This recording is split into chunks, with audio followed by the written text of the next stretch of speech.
ZEE5 ஆப்பை download செய்து முழு எபிசோடுகளையும் இலவசமாக காணுங்கள்.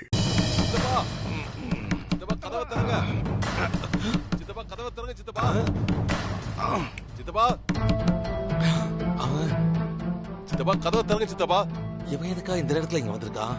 ஐயோ சித்தப்பா, ஒருவேளை போலீஸ்ல மாட்டிக்கிட்டானா? இவன் மாட்டிக்கிட்டானா என்னையும் சேர்த்துல மாட்டி விட்டுருவான். அது பயத்துக்கிட்டே இருக்கானே, இவன் கதவை தட்டியே என்ன காட்டி கொடுத்துருவோம் போல இருக்கு. சித்தப்பா கதவை திறங்க. இல்ல வர கதவை திறங்க.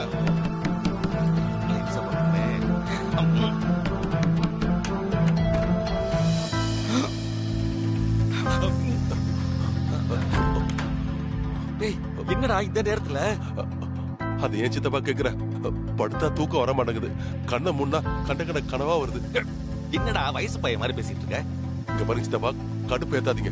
நானே வெறுப்புல இருக்கேன். பின்ன என்னடா, முழுசா சொன்னதான் எனக்கு தெரியும். இப்படி அறைய குறிச்சு சொன்னா எனக்கு என்ன புரியும்? அத சொல்லதான் சித்தப்பா வந்திருக்கேன். சொல்லு.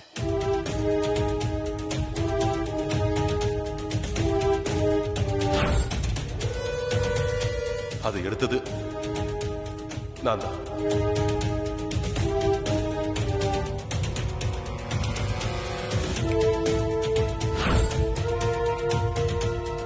எனக்கு ரொம்ப பயமா இருக்கு சித்தப்பா. நான் பண்ண தப்புக்கு என் பையன் எதுக்கு தேவையில்லாம ஜெயிலுக்கு போகணும்? முட்டாள்தனமா பேசாதடா. நான் ஏற்கனவே சொன்னதுதான் இப்பவும் சொல்றேன். போலீஸ் ஒருத்தரை அரெஸ்ட் பண்ணி ஜெயில போனோம்னா அதுக்கு சாலிடா எவிடன்ஸ் வேணும். இப்பதான் சந்துரு கையில வைரம் இல்லையே, அதனால அவனை திருடன்னு நிரூபிக்க முடியாது. அதுவும் இல்லாம அவன் திருடவே இல்லையேடா. So no problem. இப்ப உன் கையிலயும் வைரம் இல்ல. அப்படியே நீ மாட்டினாலும் நான் திருடலன்னு சொல்லி யார் மேலேயே பழிய போட்டு தப்பிச்சுக்கலாம். என்ன பாரு, நீயா வாண்டனா போய் வண்டியில ஏறி உடம்பு புண்ணாக்கிக்காத சொல்லிட்டேன். அதுவும் இல்லாம உன் பொண்ணு பத்மாவதியை இப்பதானடா கல்யாணம் பண்ணி கொடுத்துருக்க. விஷயம் வெளியில தெரிஞ்சது, உன் பொண்ணு அந்த வீட்டுல நிம்மதியா வாழ முடியாது. இது முதல் தடவைடா, அதனாலதான் ரொம்ப பயமா இருக்கு. காசு கையில வந்த உடனே எல்லாம் தானா சரியா போயிடும். அதனால மனசை போட்டு குழப்பிக்காம போய் நல்லா படுத்து தூங்கு போ. இந்த நேரத்துல இங்க நம்ம 2 பேரும் சேர்த்து வச்சு வேற யாராவது பார்த்தாங்கன்னா பெரிய பிரச்சனை ஆயிடும்டா. நீ முதல்ல போ, ரூமுக்கு போ. ஆட போடா போ. சும்மா சித்தப்பா சித்தப்பா நான் என்னடா பண்றது? போ போ, நான் பாத்துக்கிறேன்டா, போடா. அப்பா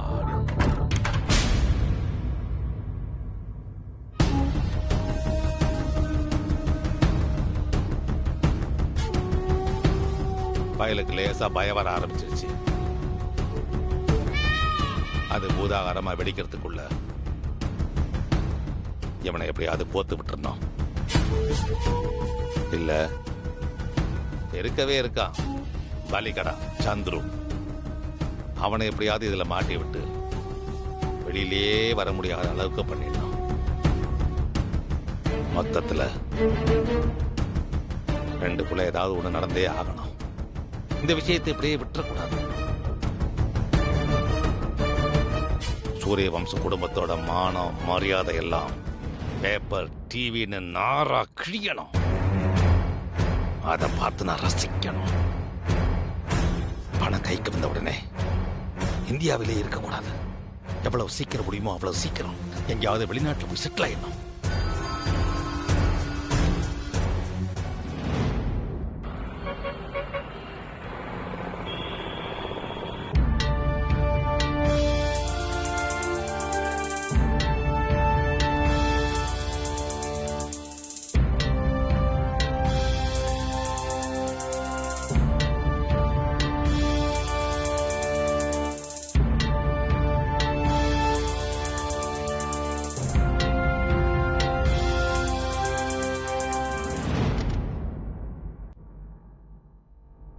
சொல்லுங்க நடராஜன். நீங்க ஒன்றும் டென்ஷன் ஆக வேண்டாம் மேடம். இல்ல நடராஜன், இதுக்கு முன்னாடி இந்த மாதிரி அசம்பாவிதம் நடந்ததும் இல்லை, நான் கேள்விப்பட்டதும் இல்லை. இந்த வைரம் எல்லாம் என் பொறுப்பில் தான் இருந்துச்சு. ஆனா நேத்தி இப்படி ஒரு சம்பவம் நடந்ததும் நீங்க என்னை கூப்பிட்டு ஒரு வார்த்தை கூட கேட்கல. அதை நினைச்சாதான் மனசுக்குள்ள ரொம்ப நெருடலா இருக்கு. நான் கவனமா தான் இருந்தேன் மேடம். ஆனா யார் எடுத்தாங்க, எப்படி திருடு போச்சுன்னே தெரியல. என்ன நம்பி இவ்வளவு பெரிய பொறுப்பை கொடுத்தீங்க. அந்த நம்பிக்கையை என்னால் காப்பாற்ற முடியல. என்ன மன்னிச்சிருங்க மேடம். என்ன நடராஜன் நீங்க ஏன் இப்படி எல்லாம் பேசுறீங்க? 2 தலைமுறையா எங்க கிட்ட வேலை பாக்குறீங்க. உங்களை பத்தி எனக்கு தெரியாதா? சொல்லிதான் தெரியணுமா என்ன? இங்க வேலை பாக்குற யாரு வேணாலும் திருடி இருக்கலாம், நான் சந்தேகப்படலாம். ஏன் சூர்யா மேல கூட நான் சந்தேகப்படலாம். ஆனா உங்க மேல கண்டிப்பா எனக்கு ஒரு துளி கூட சந்தேகம் வராது. உங்களை நான் அவ்வளவு நம்புறேன். ஏன்னா உங்களை என் கூட பிறந்த சகோதரனா தான் நான் நினைக்கிறேன். இந்த வைரம் காணாம போனதுக்கு ஒரு வகையில நானும் காரணம். என்ன மேடம் சொல்றீங்க? நீங்க எப்படி காரணமாவீங்க? ஆமா நடராஜன், நம்ம கம்பெனி பிசினஸ்ல ஏதாவது பெரிய ப்ராஃபிட்னா எப்படி எல்லாருமே சந்தோஷமா ஏத்துக்கிறோமோ அதே மாதிரி தப்பு நடந்தாலும் எல்லாருமே அதுக்கு பொறுப்பு ஏத்துக்கணும். அந்த வைரத்தை யாரு திருடி இருப்பாங்கன்னு இன்னைக்குள்ள தெரிஞ்சிடும். நீங்க கவலைப்படாதீங்க, போங்க. மேடம், உங்களை பார்க்க கோதண்டபணி சார் வந்திருக்காரு.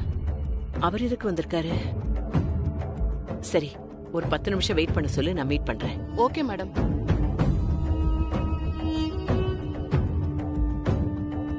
வணக்கம் மேடம், நல்லா இருக்கீங்களா? வாங்க, நல்லா இருக்கேன், உட்காருங்க. நான் நல்லா இல்லை மேடம். நான் ஸ்ட்ரெயிட்டாக விஷயத்துக்கு வந்துடுறேன். உங்கள் ஹஸ்பண்ட் இறந்ததுக்கு அப்புறம் நீங்கள் பெரிய படிப்பு படிக்கலைனாலும் எவ்வளோ சிறப்பாக நிறுவனத்தை நடத்துவீங்கன்னு எனக்கு தெரியும். அதனால தான் உங்கள் கம்பெனி கூட சேர்ந்து நான் பிஸ்னஸ் பண்ணுறேன். ஆனால் இப்படி ஒரு சம்பவம் நடந்த பிறகு நீங்கள் இதை மறைச்சிருக்க கூடாது, உண்மையை சொல்லியிருக்கணும். உங்கள் நேர்மைக்கு ஒரு பரீட்சை நடந்திருக்கு, அதுக்கான ரிசல்ட்.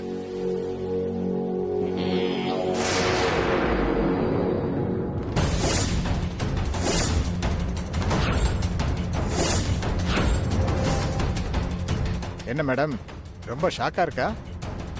உங்ககிட்ட எக்ஸிபிஷனுக்காக கொடுத்த வைரம் என்கிட்ட சேல்ஸுக்கு வந்தப்போ எனக்கும் அப்படித்தான் இருந்துச்சு. உங்க நிறுவனத்துல எக்ஸிபிஷன் நடத்தினா பாதுகாப்பா இருக்கும்னு நம்பிதான் நான் இதை நடத்துறேன். ஆனா எக்ஸிபிஷன் நடக்கிறதுக்கு முன்னாடியே இங்கே திருடு போகுதுன்னு நினைக்கும் போது எனக்கு என்ன சொல்றதுனே தெரியல மேடம். நேத்துல இருந்து ஆபீஸ்ல இந்த பிரச்சனை தான் சார் ஓடிக்கிட்டு இருக்கு. யார் எடுத்தாங்க என்னன்னு கண்டுபிடிக்கிறதுக்குள்ள வைரத்தோட நீங்க வந்து நிக்கிறீங்க. எனக்கு இன்னைக்கு ஒரு நாள் டைம் கொடுங்க. அதுக்குள்ள யார் திருடினாங்க என்னன்னு கண்டுபிடிச்சு உங்க முன்னாடி கொண்டு வந்து நிறுத்துறேன். அதுக்கப்புறம் நீங்க எங்க மேல எந்த நடவடிக்கை எடுத்தாலும் எனக்கு சம்மதம் தான். ஆமா, இந்த வைரம் உங்க கைக்கு எப்படி வந்துச்சு? இன்ஸ்பெக்டர்,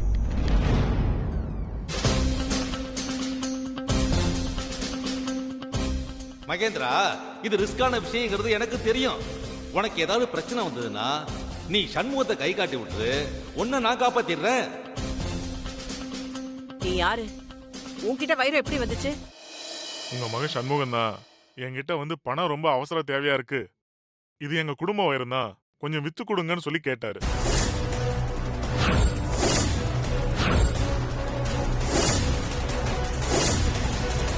நானும் பெரிய குடும்பத்தாலு பொய் சொல்ல மாட்டான்னு நம்பி வாங்கிட்டு போனேன்.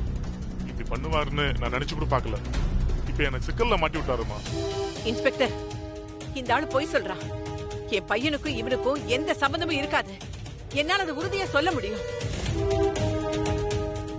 இந்த வைரத்தை எப்படியோ திருடிட்டு அபாண்டமா என் பையன் மேல பழிய போடுறான். இப்படி சொன்னா யாரும் நம்ப மாட்டீங்கன்னு எனக்கு தெரியும். ஒரு நிமிஷம்.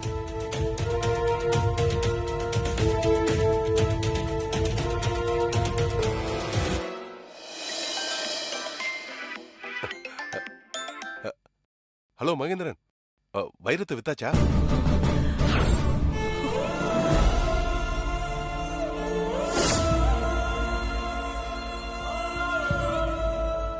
அம்மா, பணம் எப்ப கை கிடைக்கும்? டீல் முடிஞ்சது சண்முகம், சீக்கிரம் மீட் பண்ணலாம்.